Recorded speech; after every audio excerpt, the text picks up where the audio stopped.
This episode of the Paddy Wagon is brought to you by lawlaw.app. Lawlaw is the best and fastest way for you to generate state-specific legal documents in minutes. Prenups, wills, trust, and more. No attorney's office visits needed. Their all-in-one platform guides you through the different scenarios to meet your needs. Be sure to use the code PADDYWAGON24 for 10% off your purchase.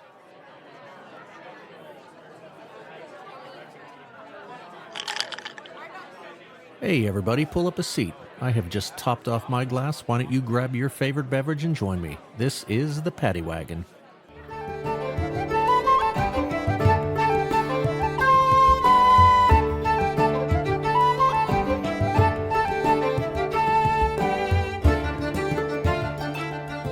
Welcome aboard the Paddy Wagon, everybody. Good to see everybody. Thanks for joining us. We got a gay guy on the show today. This gay guy happens to be married to another gay guy, which I think technically makes them a gay couple. But the reason I'm going there is you guys got a great podcast. They've got a good thing they're doing. It is the Guide to Poor Parenting. And as you describe it, a podcast where we talk shit and have a drink. Talking shit on your kids, right? Is that it? Have a few drinks and talk shit about our kids. Yep. I said it and I was like, that didn't sound right. Have a drink and talk shit on our kids. That is something I can absolutely relate to. So Jasone Minter, welcome to the show, my friend. Thank you so much, Mr. Mike.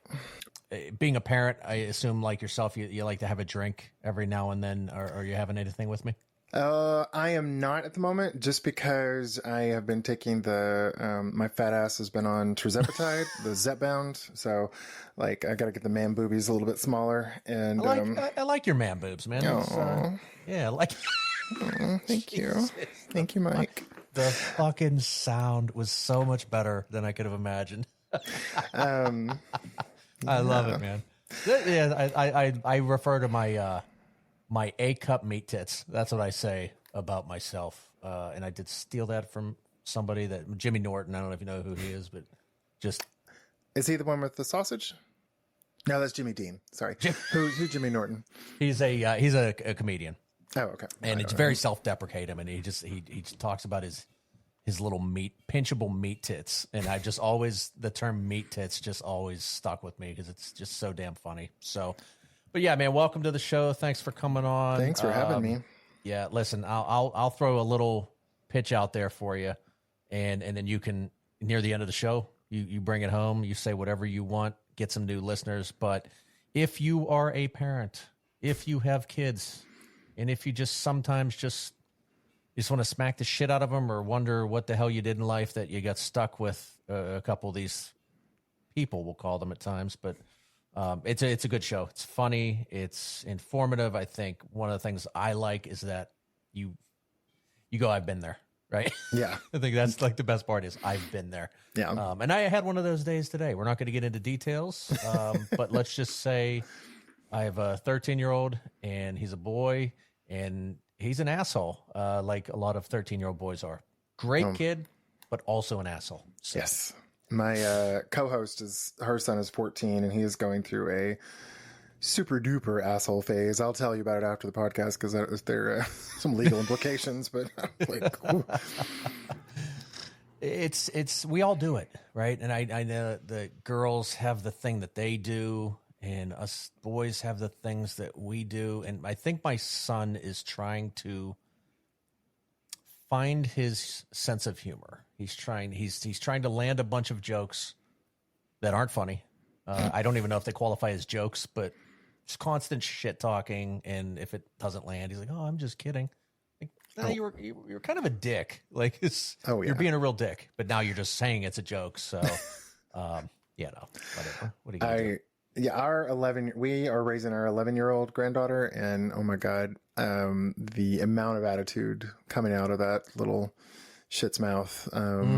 Every day I tell her I'm gonna punch. I was like, just run your face straight into my fist, please, because then it'll be her fault. Exactly. CPS won't get called on me.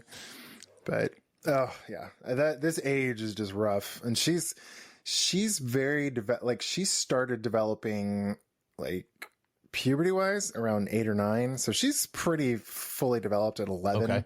and about 12. And so, yeah, anytime, every day I'm just like, go put on a goddamn bra. I was like, I used to joke about having bigger boobs than her, but not anymore because she's sporting a B cup at 11. And I'm like, ma'am, I have heard that kids are starting to go through puberty earlier now. And it's news to me, but I guess it's the estrogen I put her on at 4, but oh my God. So, okay. My daughter doesn't listen. She's 9, but she's taking a shit today.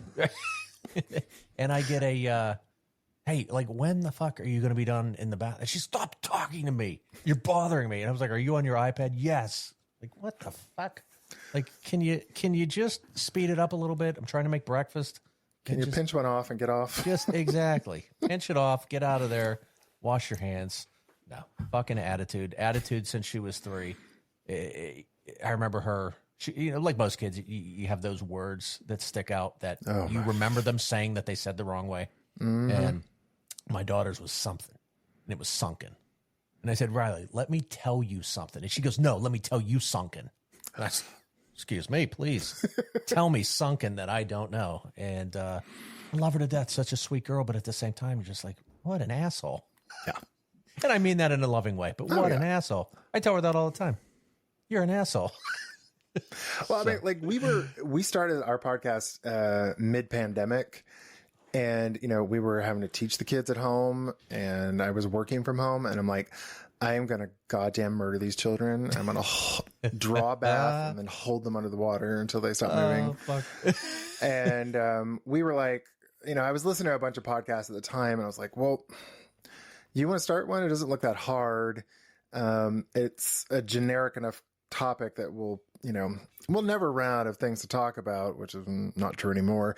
But luckily, it's not hard to find parents who are like frustrated and want to kill their children, who are gladly come on and have a few drinks and tell us funny stories about their kids. So it's been a lot of fun. I love that we have to now say, I'm kidding. I don't mean really kill them. No, I just mean, trying to be cute and funny, because it's just anymore you say something and people are like, how could you say that about your kids? I'm like, you fucking clearly don't have kids. Yeah, you don't have teenagers, apparently. Yeah. I mean, well, yeah, like we started when she was 8, I think. And we got custody of her at 5, and she's 11 now. Okay. And it's just been like, she's a really sweet kid, but man, she knows how to talk down to an adult. It's like, yeah. But I will say she's got some good timing. We had some friends over for dinner. Like every Sunday we'll have some friends over for dinner. And we had another gay couple that we don't see a ton over. And as we're sitting down, she goes, okay, now which homosexual is going to sit next to me? I was like, which homosexual would you like to sit next to you? Which one of them gays? Oh, do you have and where do you live now? We're in Huntsville, Alabama. Oh, you know what? Why did I think you moved? Where did you grew up in Huntsville? No, I'm born in Houston, grew up in Austin, Texas. Okay. And then my parents, the year I graduated high school, they moved to Denver, and I was with them for like about 6 months. And then I came back to Texas to do college, and then did my undergrad at Texas State, which was near Austin. And then I did a master's up near Huntsville, Alabama. Okay. And I was actually at Southern Methodist University up in Dallas doing a PhD before I moved to Huntsville. Okay. Now I am from Pittsburgh, Pennsylvania. I've been to Austin. Never been to Alabama. Never been to Houston. Never been to Dallas. Listen, if I was to take a stab, none of those places sound like they would be. Although Austin's pretty liberal in terms of like what, at least the parts that I saw, the people that I saw. I was expecting fucking cowboy hats, people on horses and shit. And it just wasn't like that. It's like it's just a normal fucking city. But none of those jump out at me as like, this is like the San Francisco of the South. I mean, is it? Well, you didn't go to the gay bars. I'll take you to the glory holes next Do they time. have do they have good gay bar names at those places? Not that not in Austin. And we really don't have.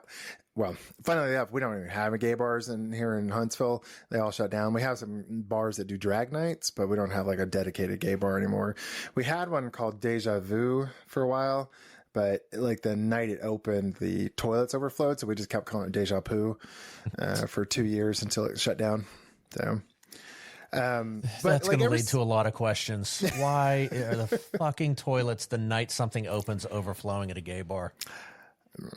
What do you people flush?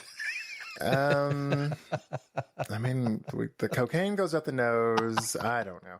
Maybe I would say condoms, but we don't use those anymore. You fucking beat me to it. I don't know. But I will say, like Austin. When did you go to Austin? 2015. Okay, so I moved away from Austin in like 2000. Well, let's see, I graduated in 96. So like in the last 30 years, like half of California moved into Austin. So it's incredible. It's always been incredibly liberal, but it was kind of like an artsy college town when I was there. Like, was really proud to be like, keep Austin weird was the motto. And it was like a lot of cool murals and very artsy. I fucking loved it, man. Yeah. Loved it. But like, I mean, it's still a great town. I actually haven't been back in a while, but like the traffic is just god awful. I couldn't believe how bad it was. Bad when I lived there, and I was like, oh, I can't believe it got worse. Why California people to Austin? What was the reason behind that, or isn't there one? I don't really know.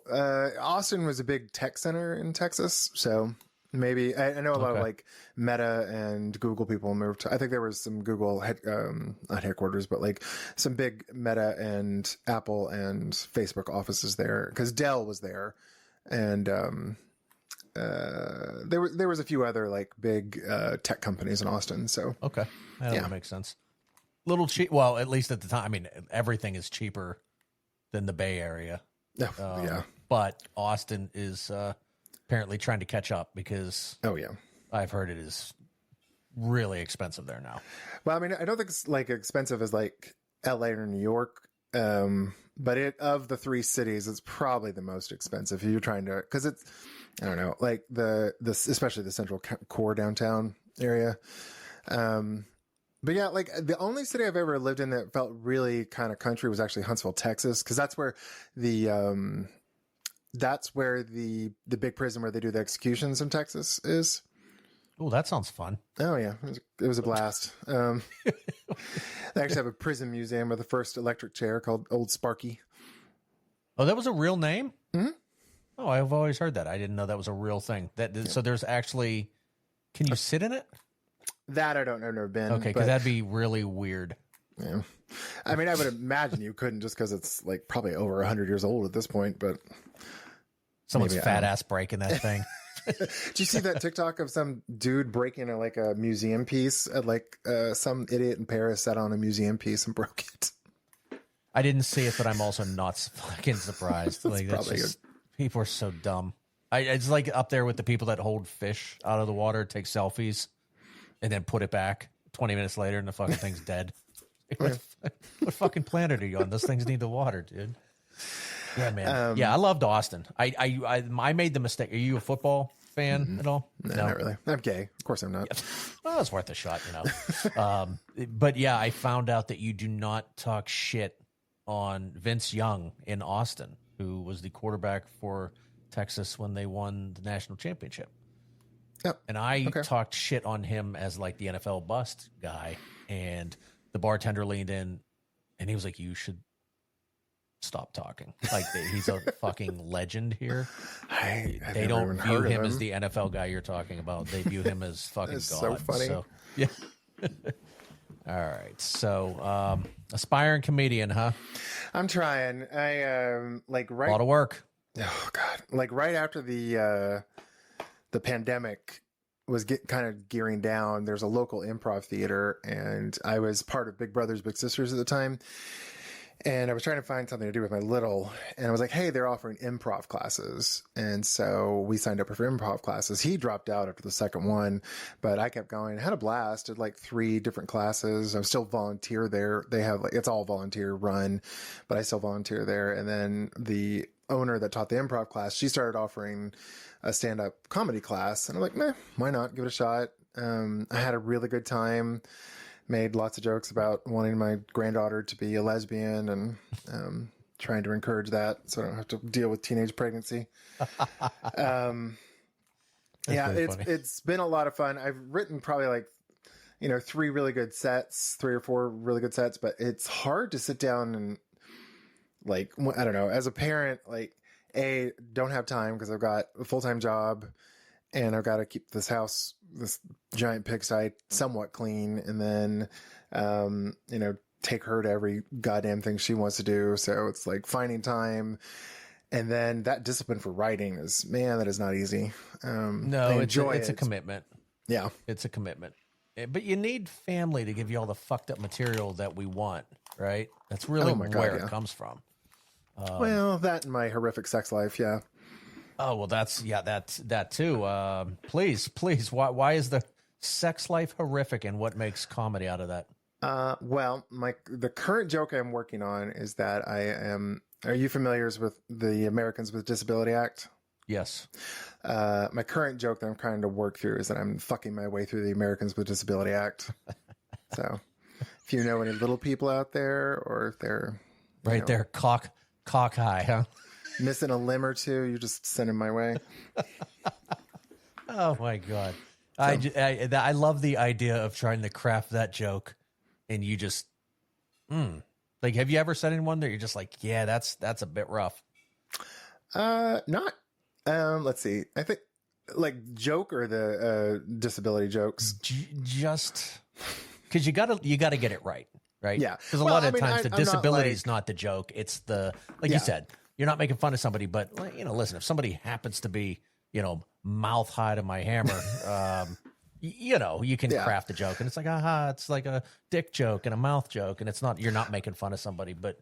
Well, I mean, I was also not just like little people. Like, although my best friend is a flight attendant, he happened to fly into Seattle at the time and they were having a little people's convention and he had a big old orgy with like 4 little people. And I was like, I'm so jealous. Wow. But like a gay little people orgy. Yep. I'm not gay, but that does sound fun. That's just from a story standpoint. I know. Well, and that's the part I'm struggling with right now is I'm not fetishizing disabled people. It's like, I'm not like, ooh, I can only get my rocks off if I see a wheelchair or something like that. But, I want to, it's just, a lot of times I'm like, I don't know. As a straight man, I don't know how your sex life is, but like for gay men, a lot of times, like when your body count is high, it's like, I'll just have sex just for the story. Sometimes like, oh, you're ugly. Whatever. You're missing a leg. Well, whatever. It's an interesting story. And then it just started like, wow, he was blind. He was deaf. He was missing his knee. Hey, he had that. His mother took that drug that made his arms all shriveled up, whatever it's called. I've had sex with 2 people in wheelchairs. I think I'm fucking my way through the Americans with Disability Act. So it just kind of was something funny. Oh my gosh. Yeah. I can go real dark, right? real dark with the jokes, and it's just like I said, you gotta say it, you gotta practice it with people, and it's just like sometimes they work. Have you done any sets live, or you just wrote them? No, I do open mics here in town whenever I get a chance. Nice. Yeah. How do they go? Pretty well. I actually got the lady who taught my stand-up class. She actually invited me to do a graduation show for like a couple of graduating classes after me. Although she was funny. She's like, I had done an open mic at her theater and she's like, could you tone it down just a little? I was like, I knew where you were going. Well, I hadn't even introduced the Americans with Disability Act joke yet. I was making jokes about, have you ever like left a box of Brillo pads under your sink and you open it up and it's kind of like the pads are kind of rusted. Oh yeah. Yeah. I was making a joke about that's why it kind of looks like my butt crack. It's like when you spread the cheeks, it's like rusted Brillo pads. And that's why the importance of having a bidet so you can power wash that big wicker basket. So that wasn't going to land at the graduation is where we're going with that? She was like, there's going to be children. I was like, okay, fine. Have you seen Afterlife, by the way? With Ricky Gervais? No, on Netflix? No, I haven't seen that so one. good. So good. There's a guy that does stand up and he just points at the little kid and he's like, what's worse than ants in your pants? He's like Michael Jackson. And it's just like the parents are just like covering his ears. So like, that's fucking great. Yeah, I don't know how I do at a kid's graduation party, high school graduation party, kindergarten. I don't think it wouldn't go good. My best joke I've ever told, it's my opinion, my best joke. We were hanging out, friends. I've said this before on the show, but I just still get such a kick out of it because nobody else did. Pretty diverse group of friends here. People I didn't know. A lot of the people I didn't know were black. And I knew a couple of them, but, they were like, hey, bring a bunch of people over. They just happened to be black. And they mentioned an Ethiopian restaurant that opened up nearby. And Mike. I know. Mike. And I said, what the fuck are they eating? Platefuls of dirt? And the fucking looks on their face, they were appalled. And I said, oh, for fuck's sake, I can't be the only one who thinks that's hysterical. Apparently I was. I said, that's fucked up. Those people don't eat. I said, that's what I'm trying to say. That's where I'm going with that observation, is that they are not known to be big eaters. And you're telling me there's Ethiopian cuisine. And no, I don't know, man. I think a couple people may have thought I was an asshole. But you knew where I was going with it. I knew. I saw that joke coming a mile away. I mean, is it good or is it not? I get it. I totally understand. Hey. That's what I'm saying. So, but yeah, man. So, how aspiring are we going to continue to be? We're going to keep getting out there? Yeah, I still, I'm actually, I right now we're just about to start school again. So it's like, I'm trying to get her back into sixth grade without murdering her. And then I actually have been wanting to do I've been wanting to create a drag character for the stand-up comedy, because a lot of the jokes I have are, be like being a grandmother at 50 of an 11-year-old. And, it's just like a lot of the jokes are kind of like, I feel like land differently if you're in drag. And I've dabbled a little bit in it. I'm not very good at it. But I have a friend who does drag, and I was like, what I really need to do is just start showing up to the drag shows, because I have no desire to lip sync whatever. I'm not a musical person. My husband, like, you throw any clip of any song from 1970 to 2000, he'll be able to pick it out in a heartbeat. I could not care. I was like, I'm happy to sit in the car in silence. No problem. But I was like, I would like to just go to a drag show, host it, and, roast everybody that comes in, work on my crowd work, and do some comedy. So yeah, I pictured my drag character as a dirty old woman. Do you know who Linda Lovelace is? The 70s porn star? Right? Yeah. So my drag character's name, if I ever get it developed, is going to be Nelda, named after my aunt, Nelda Lovelace. Nelda Lovelace. Nelda. Yep. Nelda. That's Nelda. Yeah. That's a good name, but does she like her name? Is she still around? She did. She's fine. She gone. She gone. Did they call her Nelly? Like, what the fuck? No, she's just straight up Nelda. Nelda. I just wanted an old sounding name, but with like kind of a dirty twist to the end. So that's where the Lovelace came from. But my Aunt Nelda was a pistol. Like, she was, she'd cuss you out sideways if you did her wrong, but she was also just the nicest person ever. So, I love nice people that will put you in your fucking place. Mm-hmm. And I actually, when I was in college at Texas State, my dorm nominated me for homecoming queen. So I didn't know anything about drag, never done it. So I went. My aunt gave me $50 to go buy a dress. So I was like, all right, I'm gonna do some bad drag. You know what? We have questions here. So, Yes. all right, there's scales of gay. I think is that accurate? Right? Maybe you think like the term flamboyant, right? Somebody's maybe more flamboyant than somebody else, or somebody you meet, you're like, oh, I didn't know that. Didn't know that person was gay. Yeah. How? This is because I believe in asking questions. I believe questions help stereotypes go away. Questions get answers. There's all types of things. But how? I'm going to word this. If you don't like the wording, let me know. But how gay is gay that somebody's like, you are the homecoming queen?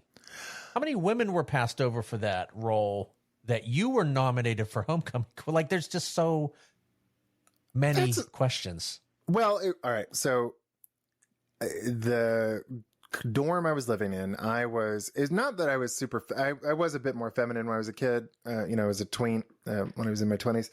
But I was just like, the way my dorms were it's like it was 4 buildings with a central courtyard.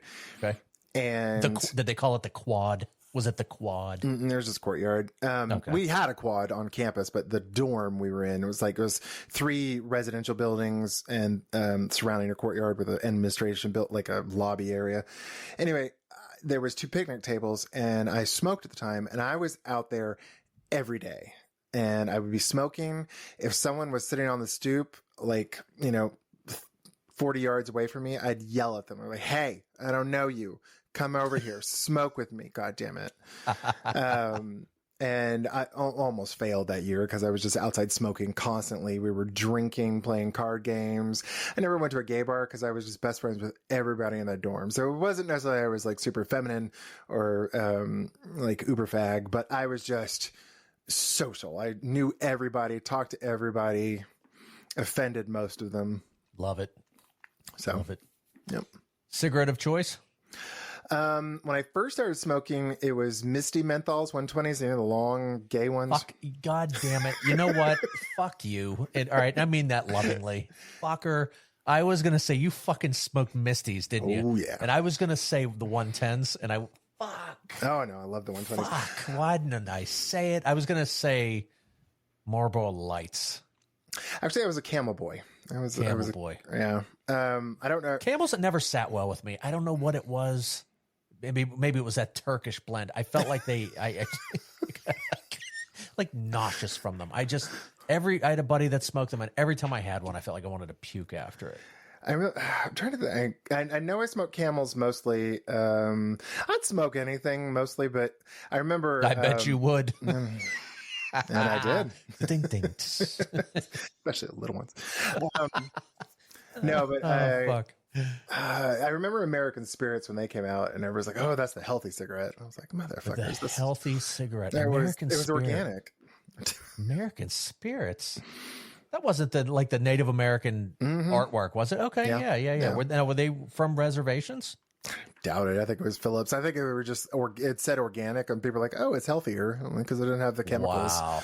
I'm like, "Oh, okay." That's like 1950s shit where you had to fool somebody and go, "Nah, this is a healthy version of the cigarette." The fact that somebody bought that within the last 30 years is ridiculous. I think towards the end I was smoking Parliaments because I like that recessed filter. That's right. Yeah, because it was like, especially if you like the filter would get wet when you kind of suck on it, but the recessed one didn't get quite so bad. Do you remember the what were they called? Crush, I think they were, where you could crush the filter and it would release a menthol into the. Oh yeah, I think they were called Crush. I have to look them up.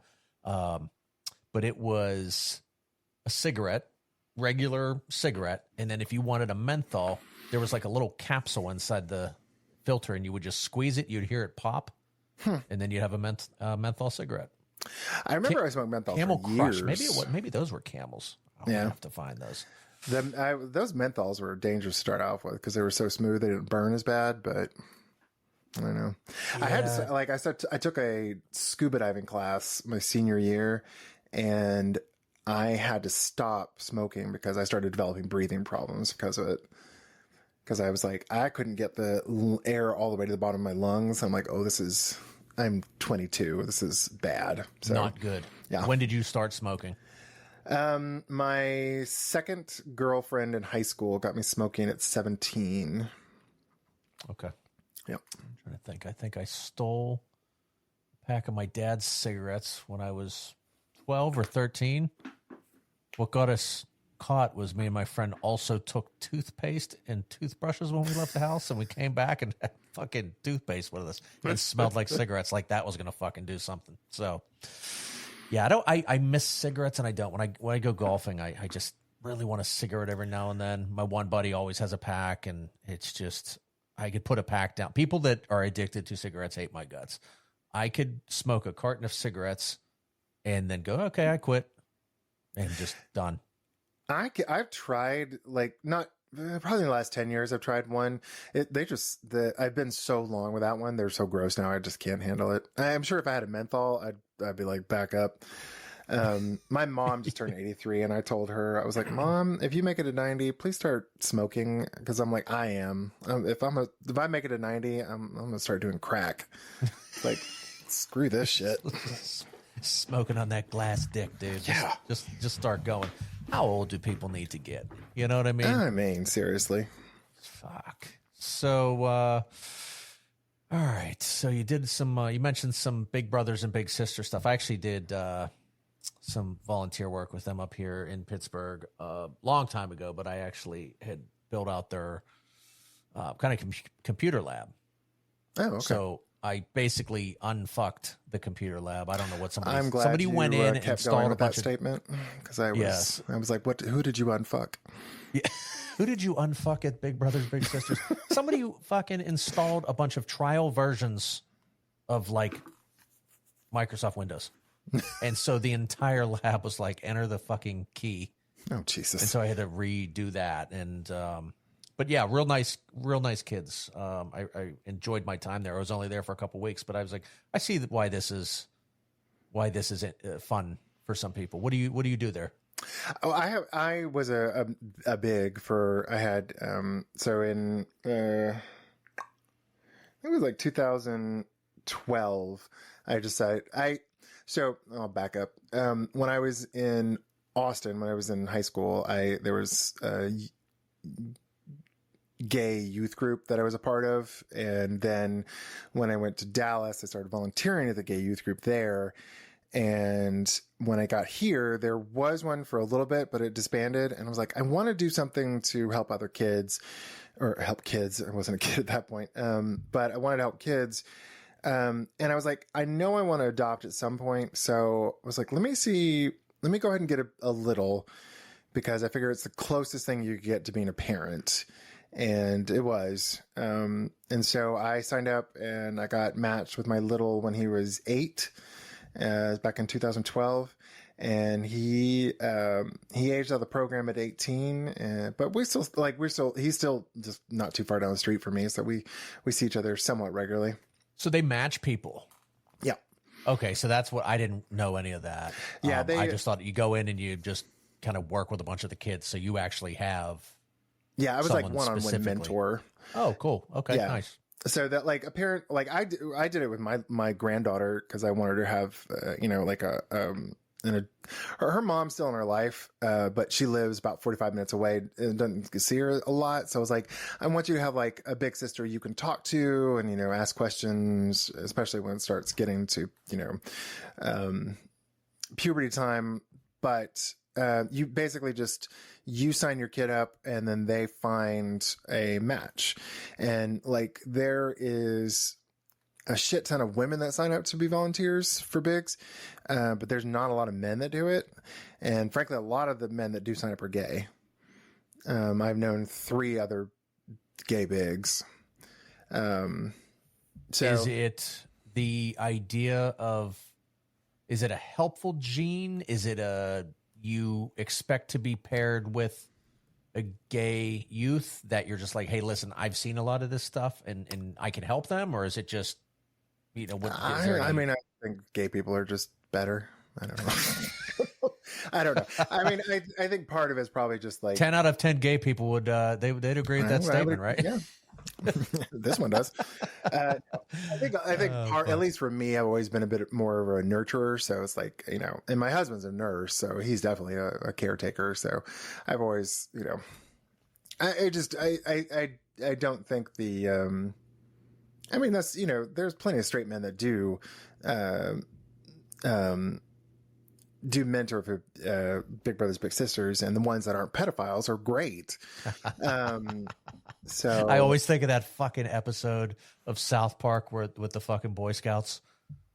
I haven't watched that show in so long. Oh man, Big Gay Al was a scout leader. Oh, I remember Big Gay Al. Yeah. Yeah. So the fucking town is ballistic. We don't want this fucking fag with our fucking kids, and it's just like just go in the direction you know it's going, right? With all that stuff, and then they hire a manly man. They hire like the football coach, and he's like, all right, kids, here's what we're going to do. First thing we're going to do is we're going to take cameras and we're going to take our pants off. And it's just, it was so fucking brilliant. The episode was fucking brilliant. And obviously, where are they going with this? Hey, listen, all gay people aren't fucking creeps when it comes to little kids. And it was just so perfectly, as always, they've always done it so well. That was one of my favorite episodes because I was like, wow, they really hammered those fuckers on that one. Is that the one with the gay lion that roar? You know what I'm talking about? Please tell me. I don't know. Yes, I know what you're talking about, and I don't know. They're on like a It's a Small World ride with Big Gay Al, and it's like there's a gay lion, roar. Yeah. Oh fuck! I don't know if that was the one. I remember that. Oh, God damn it! Oh shit! Well, listen, are you still a big? No, I was with them for 10 years as a, you know, like, and when I say, so I had my little, he had a twin brother, and his twin had his own big. The first big got deported back to Brazil, and then he got a second big. That big disappeared after 6 months. So I was like, I'll just take both boys. So I was a big for both of them. And so is that normal where you can have multiple kids, or is it? It was kind of like we didn't tell Big Brothers Big Sisters. I just, you know, so every week the human being in you was like, I'm gonna help out here. Because he, you know, they needed someone, so, and their mom was a single mom, and you know, she was doing well for herself, but still a single mom and just need help. So I was glad to step up. But yeah, like every week I'd go pick one of them. I'd alternate between the two, but I would pick up one, and we'd pick them up from school, and we'd hang out till about 8 or 9 and drop them off. And like, we did lots of stuff. I took them, you know, whitewater rafting, and the twin that I got later on, he used to beat the shit out of me in soccer. Like he was like, just stand here in front of the goalie as the goalie, and he'd just kick as hard as he could and like beat the crap out of me. But I've never played soccer, man. Fuck. I've tried to kick a soccer ball and it looks easy. Definitely not. No. There's an art form to it. Apparently that kid had it and we do not. Yeah. So the other day I'm talking with my friend Garrett, and he seemed a little down. He says, listen, I know guys like you and Trevor don't have problems with the ladies where it counts, but for some of us like myself, I'm not swinging 10 inches of Limp Johnson. Now, normally I'm not one to talk about another man's subpar hammer, but I did realize at that moment that Garrett's Johnson was in need of some serious help. And I said, Garrett, have I got the product for you? The one and only male hanger. That's right, folks, the male hanger, where you can upgrade that twig to a redwood. This device is made in America and is a penis weight hanger and penis stretcher. It uses weights like a 1, 2.5, or a 5-pound weight to achieve penis enlargement through tissue traction and stretching. It's like a gym membership for that dong. And more importantly, Garrett, you and others like you can say goodbye to those awkward moments in the bedroom. With the male hanger, you'll be the star of the show every time. And the best part is, thousands of men have used and been satisfied with not only the product, but the customer support as well.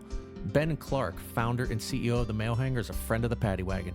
He provides you with how-to videos and walkthroughs to guide you through every step of the process, and he ensures each and every customer is completely satisfied. Be sure to check out malehanger.com. Again, that's malehanger.com. Male Hanger, because sometimes size does matter. So you said your kids are grown up. The children I adopted, or my littles? Your adopted children. Oh, okay. So my husband and I adopted our son in 2017 when he was 17. Okay. And, as a gay couple, they were just like, "Hey, you want a teenager? Here's 10 of them." But we took him in, and then his sister was also in the foster care system, but she's 2 years older, and she had just aged out. And she was in foster care with her daughter, my eldest granddaughter. And the state was like, "Well, you aged out of foster care, but you're not stable. So we're going to keep custody of your daughter until you're stable." And so they moved my granddaughter 2 hours away to be closer to the social worker, because the social worker didn't want to have to drive up to their town every 2 weeks or whatever. And then they were like, my daughter didn't have a card and couldn't get anywhere. And the social worker was like, "Well, you're not trying hard enough to get your custody of your daughter back, so we're going to terminate your parental rights." So that's when I started stepping in. I'm like, "I'm going to start taking you to the court dates and make sure you got rides." And God. And she was on track to get her back. But I was still a little bit worried. So I talked to a lawyer, and I'm like, "Hey, if I adopt her, we had actually asked if we could get custody of our granddaughter, because I was like, "Hey, we have her uncle. Can we get custody?"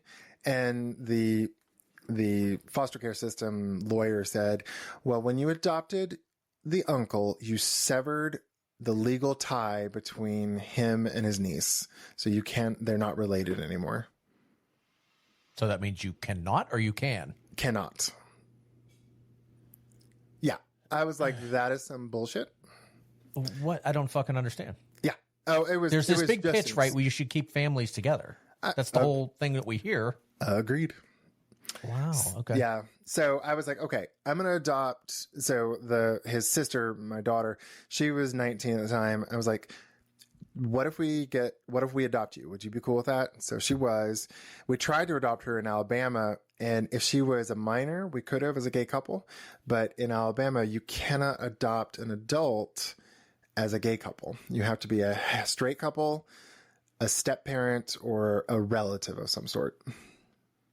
So we had to I didn't know you could adopt an adult anyway. That's news to me. Yeah, it after they become an adult, it's basically like determining who they become your heir. That's all it is. So Okay, it's like gotcha. your legal heir. But we went down to Florida because there was no residency requirements for Florida, and we adopted her. And then 6 months later, we were like, okay, cool. Well, then Kiki, my daughter's name is Kiki. She was on track to get my granddaughter back, and the state was like, "Oh, well, you got a grandparent, you take her." And we're like, "Oh shit, we were not expecting to take custody of her." We were, but they were like, "Well, you have to take custody for at least 6 months, and then mom can take her." And then it just kind of like, well, mom was still kind of unstable, and then it just, I don't know, for some reason, through just kind of like life, we've kind of kept custody of her.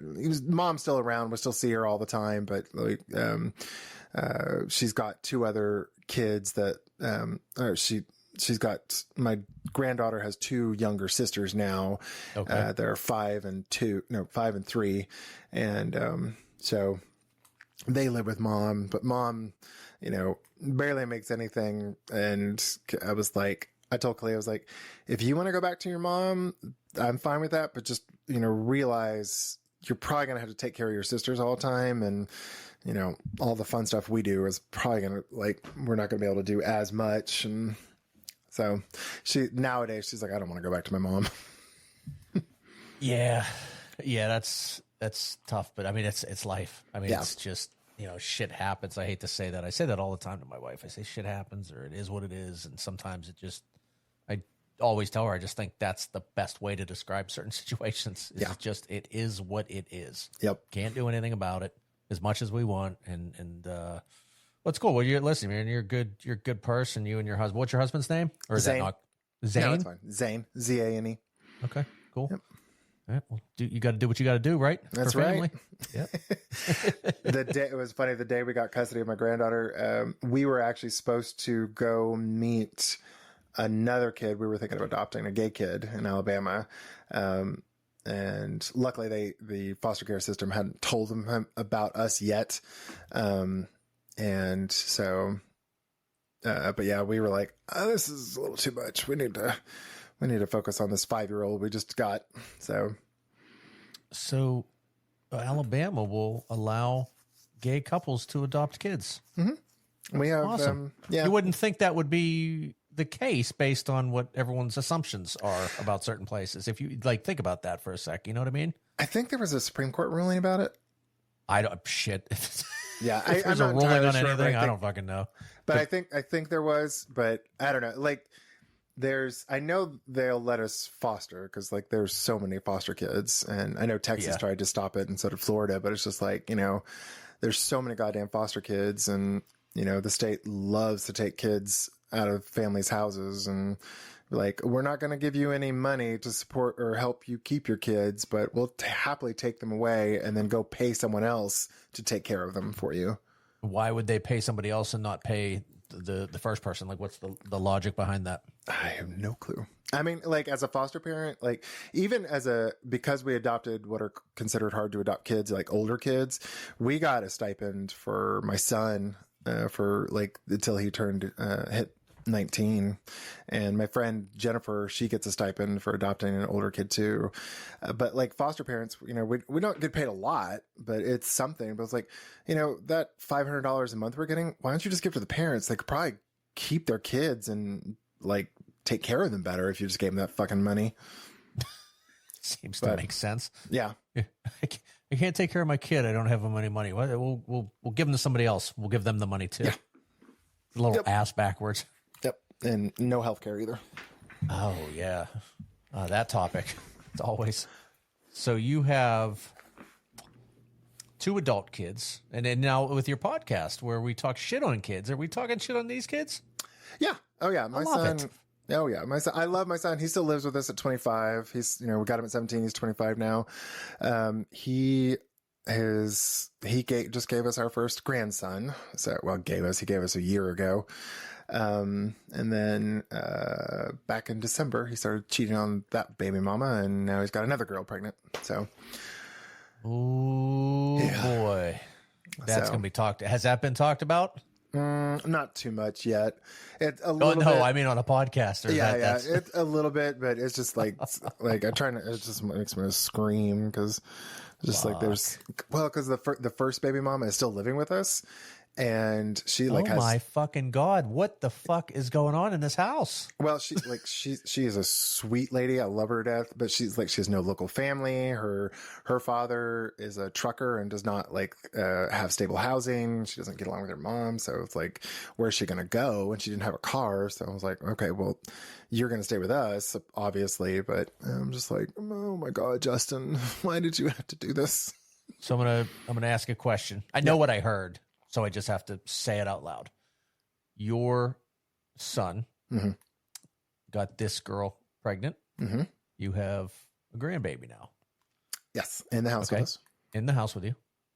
Then your son gets somebody else knocked up, and the first baby mama is still with you guys in the house, which means the 2 of them are in the house together. Yes. What? It's a fucking Jerry Springer episode. Wow. That is a fucking lot going on.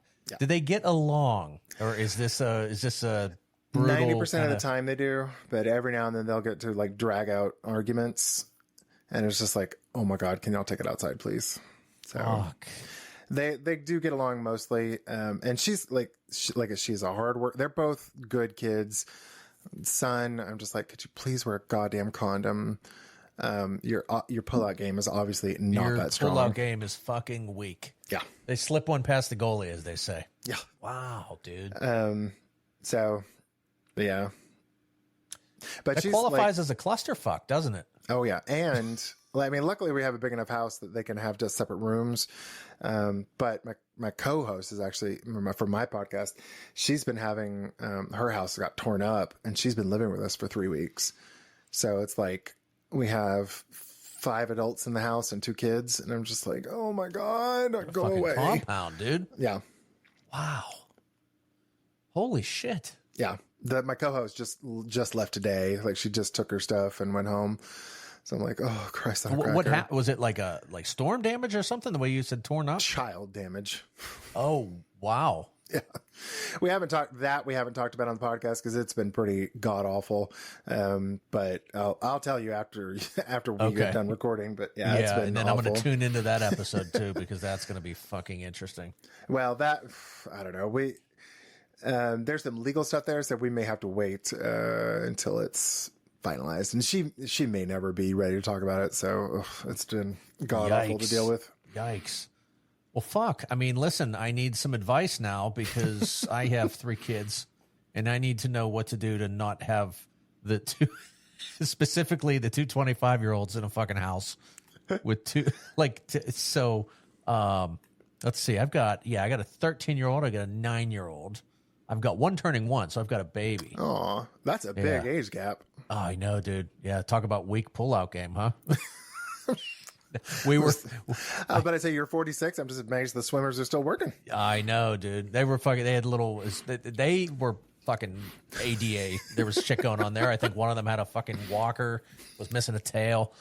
No, in fairness, we were trying. I wouldn't do my wife dirty like that on the show because she does listen. But so what? Listen. What advice would you give me?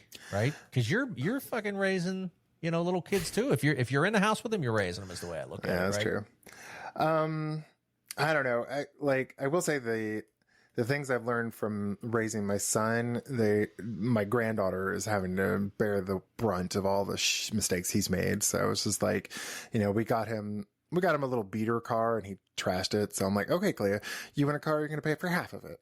Cause grandpa and I learned my lesson the first time.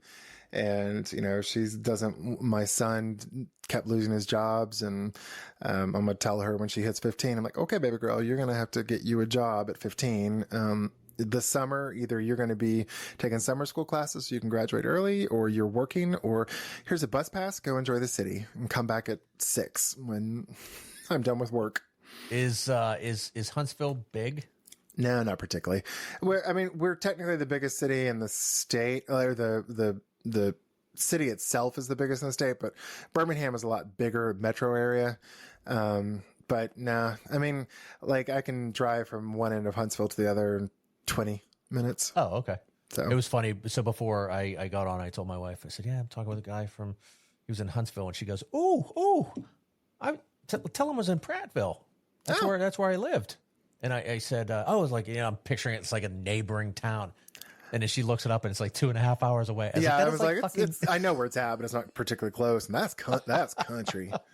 It's fucking funny because I'm like, that's like, oh, you live in Pittsburgh? I have friends in Philadelphia. And you're like, yeah, no, they're fucking nowhere close. I was like, I don't know if he'll be able to connect the dots there. But yes, same state. So, but yeah, she grew up in Alabama. She lived in Alabama, Tennessee, Georgia, North Carolina, South Carolina. So she's been around. She's been around some different states, all Southern. And now she's in Pittsburgh, stuck with me, wondering why the fucking skies are gray all the fucking time. All the time. I was about to say, if she grew up in Prattville, does she have a meth habit also? She may. She hides it well. She hides it well. No, she's done very good for herself. She's brilliant, just awesome person, good mom. But yeah, that meth, huh? That's got its teeth in down there too, doesn't it? Well, not anymore. They all fell out. That's good. Well played. Well played. Thank you. I like that. Well, I was going to say, if your wife grew up in Prattville, was she an Auburn or Alabama fan? Oh, Bama. Okay. Yeah, Bama. My husband graduated, and all his family went to Auburn. So, yeah, she's converted. I like Alabama now too, and now I don't like Auburn because of that. And I'm like, I have no skin in that game, but yeah. Here I am. I just love that. I just love watching them play. So, yeah, this Texas homosexual kept every time someone's like, "Are you Alabama or Auburn?" I'm like, none. I was like, hook 'em horns. I'm like, I don't fucking care. Wait, listen, you don't want to assume a gay person doesn't watch football. But you seem pretty sure, like, no, it's fucking cool, dude. You can pretty much, assume I don't. Well, you can say the same thing about a straight man watching ballet, but you can probably assume it's probably not true. I know a straight ballet dancer, and for the longest time, I thought he was gay. Kid I was in school with. Yeah, but he's also And probably a diamond in the rough. Stunned. And then his wife was amazing looking. I says, wow, dude, I thought you were gay for the longest time. He goes, no, what would make you think that? I said, just fucking stop. Really? Really? Fucking twinkle toes? Like, I was about to say, I bet he looked amazing. Ballet dancers are ripped usually. Oh, he was shredded. Yeah. Tiny guy too, like 5'7", just jacked. Yeah. Yeah. I remember the first time I saw a gay guy fight. There was kid in school got in a fight, and I equated it to like women fight nasty. Mm-hmm. Okay. But then there's like man strength fight like a woman, and he beat up a football player, which was the best, which was the fucking best thing I've ever seen. And I was like, that guy got the living shit kicked out of him by the gay dude. And it was probably still one of my favorite memories because he ran his mouth and deserved every one of those punches and hair pulls. It was fucking excellent. Oh, that's awesome. Yeah. And just hanging his head in shame for the rest of his fucking high school career. It was great. Oh, shit. So I have a question for you. Yeah. Your reading of Reddit posts on your show. Mm-hmm. You love Reddit. Reddit is a fucking gold mine. Oh, my God, yeah. For everything awesome and everything awful. Oh, yeah. Do you have certain subs that you like to? Is it parenting? Like, is it just, let's see what is out there and just find stupidity everywhere, or what? Usually it's the parenting subreddit, the Ask Parents subreddit, the foster, was it foster care? It's like foster care or foster parents subreddit, one of those. And the adoption subreddit, and occasionally the "Am I the Asshole?" especially if it deals with like kids. Oh, what is that? AITH. AITA, yeah. Yeah, and they're always the asshole. Well, at least the ones I've read. It's like, am I the asshole? And I'm like, yeah. Like, you fucking have to ask. You see some that. Oh yeah. So, well, I mean, a lot of times, especially it's the parent, and it's like, am I the asshole if I let my kid skip school for like an important event, and even though they're a straight A student? I was like, no, you're not a goddamn asshole. Or sometimes it's just like, I had to stand up for myself. Am I the asshole? And I'm like, no, you're not the asshole. Yeah. Yeah. No, I've seen a lot where they'll put shit out there, and I'm like, you are clearly the fucking asshole. Yeah. Some of them are god awful, but most of the time it's like, nah. Yeah, I lose faith in humanity when I do that. And it's like I'm part of just simple things because you know how it works, right? You're a software guy. Yeah. What do you code in? What software language? Currently it's like kind of a mix of visual. It's old. You're going to say VB, aren't you? I'm VB.net, baby. It is that is old school. That is old school. It is it's basically it's, you know what Access database is? Oh yeah. Yeah. It's a wrapper for an Access database, and it's written in, it's 30 years old, so antiquated, but it's, still in use, and they don't fund it's a related to a government thing, but it's like not funded well. So it's just like, oh, y'all need like 10 people to support this shit. And they've got me and like 2 other people that barely know what we're doing. So I'm like, oof. So you understand then how things work, right? So you Google something, you look at something, and the next thing you know, hey, Reddit has a recommendation for you on shit you should be looking at. Yeah. So I love cooking. I've got pizza ovens outside. I got Blackstone, the griddle. Mm-hmm. I've got the grill. I smoke everything. If it can be made, we can make it in this house, and I love doing it. But you got a griddle. It's a big piece of rolled steel. Mm-hmm. All right. If it gets rust on it, you can fucking get rid of it. And the amount of people that it's like, am I cooked? How bad is it? And it's like a speck of rust, or they cooked a hot dog on it and there's like this little mark. And I'm like, it is you are cooking fucking food on this thing. And it just, you read these and I was like, the people cannot be this dumb. And then every single day, somebody tops the previous person that I thought was the dumbest bastard that's ever lived. And every fucking sub is like that. So I can imagine when you're dealing with parenting, adoption, fostering, you're just reading this shit because you live that and you're going, this is fucked. Well, I mean, like, a lot of times I'm just like, oh my God, you people. And like, you shouldn't have fucking kids, dude. Yeah. Well, and half the time it's like, am I the bad guy for saying no to my kid? I'm like, Jesus Christ, say no to your kid more often, please. You're gonna have little fucking monsters. Yeah.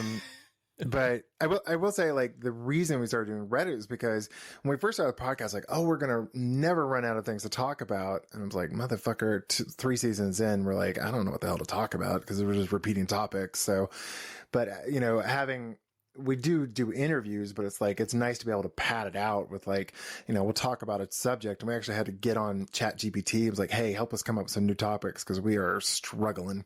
It's tough. You've been doing it for how long? We're on our 6th season, so about 3 years now. Okay. All right. Well, how did you come up with the idea for seasons? My idea was so we could take a 2-week break in between them, but we haven't been doing that for a little bit because we're kind of like on a slight we're on an upward trajectory, we're not like dying, you know, blowing up, but we're on like the slope of our line is definitely going up. So I'm just like, let's keep the momentum. And it's been a lot of fun. You know, it's been fun to just meet a bunch of parents and get to meet, you know, we just had a lady on last week and she was talking about how they did cloth diapers. And I was like, fuck that. She said it was cheaper. And I asked my mom, I was like, did you do disposables? Cause my mom, you know, my mom's 83. I was born in 77. So she's like, oh yeah, we did cloth diapers. I'm like, wow. Okay. So they have the inserts now. Now, did they have the inserts back when you were shitting into a cloth diaper? I don't remember. That can't be. I don't remember my shits from 47 years ago. I don't remember my shit from this afternoon. What the fuck are you asking me that for? Okay. Yeah, no, I'm not I get it. I understand. But then I didn't get it because they're like, well, we're using cloth diapers. It's better for the environment. Okay, that's fair. But you're throwing a diaper-like insert into the trash can. I said, so I don't understand that. She didn't have that. She just had the lady we had on, and my mom said too, it was just a cloth diaper that you put a plastic cover over top of that so it doesn't leak. Okay. And then if they pee, you just throw it in the diaper pail. If they poop, then you kind of rinse it off in the toilet and throw it in the diaper pail. It's like she said it was like a pail full of like soapy water so it doesn't stink. But she was she was hippie, but she's also kind of like, she admitted, she's like, I was poor and the cloth diapers were it was an initial investment, but I got to reuse them for all 3 kids. So she said she saved a shit ton of money. No pun intended. I struggle with that because I cannot tell you how many times my wife is like, what is your problem with shit? I'm like, well, my problem with shit is that it's shit. I change diapers. It gets on my hand. I don't care. You wipe your hands off, you clean your hands. It's not a big deal. But I think it's a psychological thing where I'm just like, I just don't. It's the pail. It's the, people hook up like hoses to their toilet and they spray everything in. And I don't know what it is. I'm just like, I just don't want to have a laundry cycle that's dedicated to washing shit, I guess. It's baby shit, but I don't know. I don't want a piece of corn on my shirt. I don't know how good these washing machines work. Now, is she doing it by hand? No, she said she just threw it in the washing machine, but she would also after any diaper load, she would throw in something to disinfect it. So you have to save a lot of money doing that too. Yeah. Fuck, you have to save. Oh, God. So with your aversion to poo, is this an indication y'all don't do anal?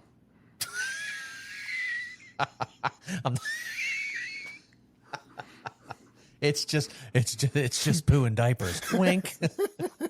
Well, I hope it's not poo. Introduce y'all to an enema. That's really fucking funny. No, yeah, I just fucking ass all the time. Oh my God. That's so fucking funny. Yeah. Now I'm sitting here thinking about, fuck, we're spending so much money on diapers. I still think I'd rather spend. I don't know. I mean, Okay. my grandson just turned 1, and even still, it's like every time they pull the thing out of the diaper genie, I'm just like, Jesus Christ, that's a lot The of. big log of shit, the big shit burrito. Yep. Yeah. My son just started crawling. Here, you're Mr. The internet is a bitch. And I think it is forced to make you maybe feel you're doing something wrong or your kid's behind. There's always somebody out there. My kid was doing this at this age. My kid was doing this at that age. And I've always felt my wife sees these things. And I'm like, fuck it. Fuck those people. Like, I don't give a shit. If a kid was crawling at 6 months, ours started crawling around 11. And that's normal. That's in the range of normal. Yeah. There's ranges of everything. And I mean, that's that right there, that comparison bullshit. That is why I will not let my granddaughter get a cell phone. She's 11. We told her when she turns 12, we'll get her a cell phone, but it's going to be a dumb phone. I was like, you're not going to be on Instagram. We don't want you on social media. I was like, you comparing yourself is a surefire way for you to develop an eating disorder and kill yourself. Fuck yeah. So no. Any number of disorders, you fucking name them. Yeah. I remember my son was going on this YouTube kick. And it was likes and followers, and I'm like, and he would talk about them like they were friends, and I'm like, those are not friends. Those likes mean shit. Those dislikes mean shit. Thumbs down. None of that shit matters. Those are not your people. You do you. Be good to people. But yeah, man, it's. I had a social media guy on the show before, and the things that these kids have access to, the things I think all these companies say we don't want kids to see this. Not sure I believe that. They want everybody to see it, everyone. Oh, yeah. So, what's the favorite thing about your show? Is it having guests on? Is it truly just talking shit? Is it making things you do feel normal? Like, fuck, we went through that too? Or is it just to knowing you're part of a group where we're all trying to raise these little hellions? I guess the two big things that I've really come to appreciate about it is just getting to hang out with my best friend and just talk and have a few drinks. We bitch about the kids, but we love them. And so it's just nice to be able to vent and be like, hey, I'm struggling with this. So that aspect I love, but also just meeting the other parents. Cause we're not, I've been trying to send feelers out to get maybe some minor celebrities on or whatever, but it's just been nice to talk to regular people who are parents and we're all struggling through this shit and we barely understand what we're doing, and half the time I feel like I'm failing, but then I read Reddit and I'm like, okay, I'm not too bad. I think that's normal, right? I don't want to do your show here, but the truth is if you had me on your show and you made that comment, I'd say this. It's I think we don't fail, right? If you love your kids, you love your grandkids, and you come from a good place, I think you're doing it the right way. Yeah. Right? You're not going to get the result you want every time, but you gotta lead with love, and you gotta lead with the right intention in doing things. And it's I knew some monsters growing up. I mean, just and I don't mean that towards family members, because I have family members that listen, but my dad listens. He loves the show. But specifically, one thing that sticks in mind is I played baseball when I was a kid, and you give up home runs sometimes. It just happens. Hey, part of the fucking game. If there's a person that hits a home run, generally there is a pitcher that threw that fucking baseball. And I remember a kid on my team giving up a home run, and his dad went out and just fucking open hand smacked the living fuck out of this kid. Whoa. In a ballpark full of people. Jesus. What fucking planet is that okay? Even back then, when it was more acceptable to smack your kid around, and that did not sit well with my dad. And I ran into the kid 10 years ago, and he had mentioned his dad passed away, and I said, oh, I'm sorry to hear that. He goes, fuck him. I hated that motherfucker. But in my head, I'm like, yeah, I know. I fucking know you did, but I still had to say that. Jeez. Was that your dad died? Oh, I bet you were thrilled. He fucking cracked you in the fucking head. But it was just, that shit sticks out. That makes you not.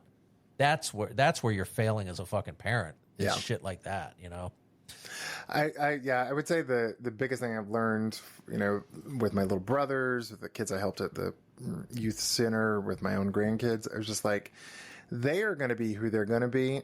It is very little to do with your parenting, as long as you're not actively fucking them up, like neglecting them, abusing them. As long as you're paying attention, giving them some love and affection, throw food in them occasionally, like they're going to be who they're going to be. Like, Right. It's your job to kind of get out of the way and stop pushing your beliefs on how they should be. Cause it's like, I have turned out to be just like my father and my mother. And I'm like, okay, the whole nature versus nurture debate. I was like, I think a lot of it's nature. It's just like, I've seen all my kids and my grandkids, they're so similar and they had such different upbringings. So I'm like, okay, all y'all fuckers are so similar. You all act the exact same way. I was like, I'm just going to love you, support you, let you do you. But It's tough to not get in the way sometime, though. Yeah. It's like that's the part I struggle with is I see things and I'm like, this is not okay, right? Right now we're going through the big brother is going to bully little sister, and I'm not okay with that. And a lot of it's that sibling shit that goes away. But there's other things that I don't care for. There's comments that are made where it's like, you're not going to talk to a little girl like that. You're not going to say those things because that has some downstream effects. Like, we're not going to listen to that. Yeah. And it's certainly not going to. It's not going to happen in my fucking house. Yeah. No, and don't let me find out it happened outside of it either. I think that's appropriate boundaries. I meant more like, pushing kids to play baseball like your friend, or, I'm trying to plant seeds in my granddaughter's head about college, but she keeps saying, I don't want to go to college. I'm like, you don't have to. I was like, just pick some sort of secondary education. Like, go be an electrician. I don't care. I just need you to the more education you get, the better you will be. It doesn't have to be college, but I want you to be. But I'm just good at something. Yeah. Good at something and reasonably good at a whole bunch of other shit. Yeah. Because grandpa don't want to support you. Yeah. My son, we had him in T-ball, and he's not super athletic. He's pretty good at basketball, but he's not super athletic, and it definitely not as a kid. And so we tried to get him into baseball the next year, and the first fucking throw during the first practice, he just kind of fucking waved to catch the ball, and he waved, and that ball hit him in the mouth, and there was blood, and it was fucking. And I remember the feeling of seeing how scared he was, and the idea when we talked to him about how scared he was. And then the whole got to get back on the horse. And we never played baseball again. And it didn't feel right because I played a lot of baseball and I loved it. And I to this day, I still have friends that played baseball that I played baseball with. But I couldn't, and I felt like I used the word force. I felt like I would have been forcing my child to do something that genuinely terrified the shit out of him. Yeah. And when you look down, and it knocked his fucking teeth actually loose, and there was blood. And he was it a baby tooth? Yeah. Oh, Yeah. But I remember that feeling of he doesn't want to play. Don't make him try to get back on that horse. Yeah. And it was, I think, a right decision. Like I said, I know it was the right decision. Yeah. That made my butthole pucker up. Oof, yeah, God. Dude. The fucking sound. I was behind him when I heard it, and it was just, yeah, just nice and wet. Yes, just the tooth, lip, and baseball. They make a really unique sound when they all come into contact with one another. Damn. Yeah, not good. So listen, man. Here's the deal. I'm going to volunteer myself. Okay. If you need another parent to come on your show, I am more than happy. Oh my gosh. Share some stories, learn from you people. I would love it. We'll get into, do you get deep with people? Yeah. We get as deep as you want. You ever have tears on the show? Only when we do back-to-back shows and I'm drunk and I'm laughing so hard, but never crying.